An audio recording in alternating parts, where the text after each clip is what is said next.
So in today's video I'm going to talk about something rather unconventional when it comes to advising people about job interviews, and that is about the first few minutes when as soon as you get to know the other party, whether if it's for the phone interview or for the on-site interview.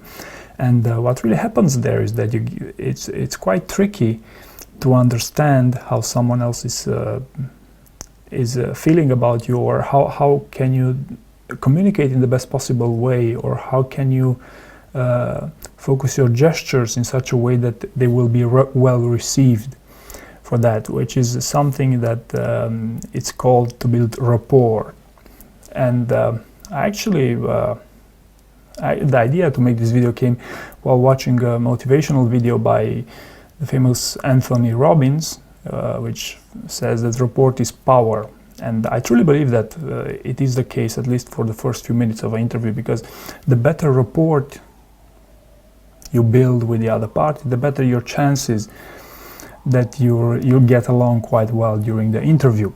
So okay, so beginning this rapport applies both to the phone interview as well as the on-site interview. So let's begin with some tips and tricks for the phone interview, and then I'll continue with the other part.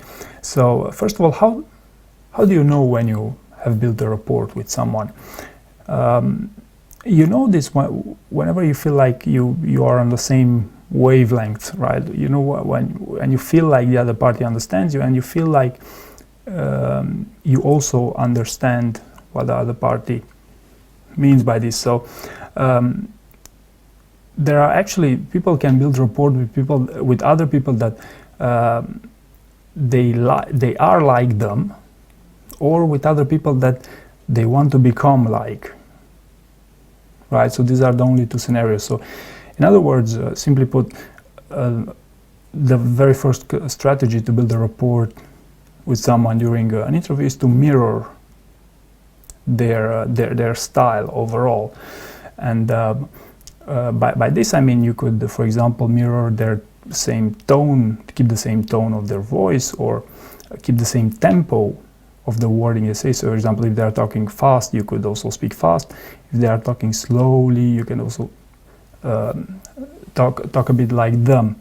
And also something very interesting here that I actually previously mentioned in other videos quite a while back, it's to look at some keywords. What are some keywords from their CV that you could probably use throughout your communication? So don't just look at the leadership principles at Amazon, because those are well-known things, but look at some of the keywords in the job descriptions, because if you speak in the same keywords, chances are you're going to be much better perceived during the conversation. So building rapport during a phone interview is actually something quite plausible and something quite recommended, actually. So I would definitely challenge you to spend the few 2 or 3 minutes of the phone interview to think in such a context of building a rapport with the interviewer before diving deeper into more details. All right, now it gets even more interesting for the on-site interview, because on the on-site interview you have a lot more than just the voice and the pitch of the voice. You also have the posture. So for example, if the interview stays like this, you could also maybe not really mirror them, but you could stay a bit like this, like leaning towards them as well. You see, it's the posture is something that you should really be very careful about, because the posture actually in the first few minutes of the conversation of meeting someone that you don't know is actually even more important than the words that you say. And again, it's not me saying this, it's actually Anthony Robbins about this. And by the way, I also referenced his video in the video description. The other thing that is quite interesting, and I actually I tend to agree with this more and more, is about eye contact. Should you keep eye contact in an interview or not? And I always advise people to try to keep eye contact if possible, but if you're staring to the other party for 45 minutes, you're gonna look like an alien. So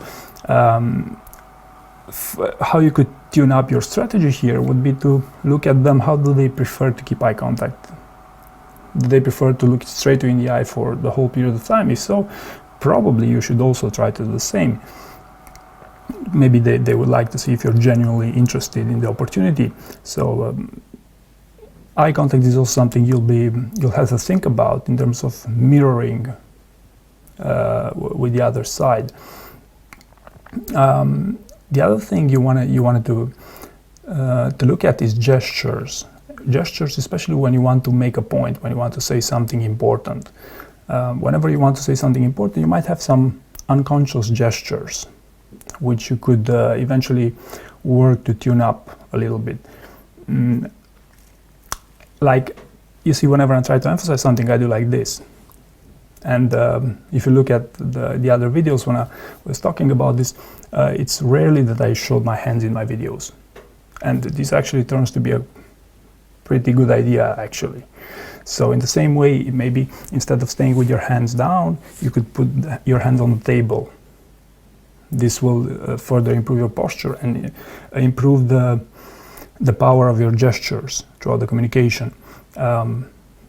Very interesting also, it's about breathing. So actually I didn't know about this. I had no idea that this was a thing, actually.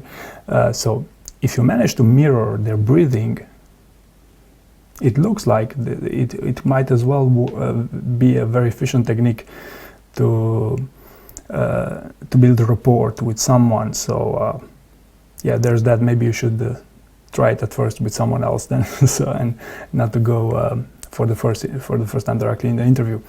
The other one is proximity. So I'm not sure to what extent this applies to a job interview, because on the job interview you're most likely sitting at a table. So I don't know to what extent you can be closer or further from the interviewer, but it is a thing that some people enjoy people that are close, enjoy getting closer to people, while others prefer keeping a distance. And that's something I'm sure that many of you already experienced throughout your life. So yeah, this is also something interesting. And finally, shake hands. So on-site interviews usually start with a shake of hands. If the guy shakes your hands firmly, then you should probably mirror and make that handshake firm. But if it's, you know, the fishy style like this, you should probably mirror that fishy style as well, because you want to build a rapport with that person as well. So I found this very, very important, because style is more important than substance initially, right? So the way you build a rapport in the first few minutes of a conversation is a lot more efficient than the actual substance that you're going to be actually be focusing on for the bulk of the time that you're going to spend with them. So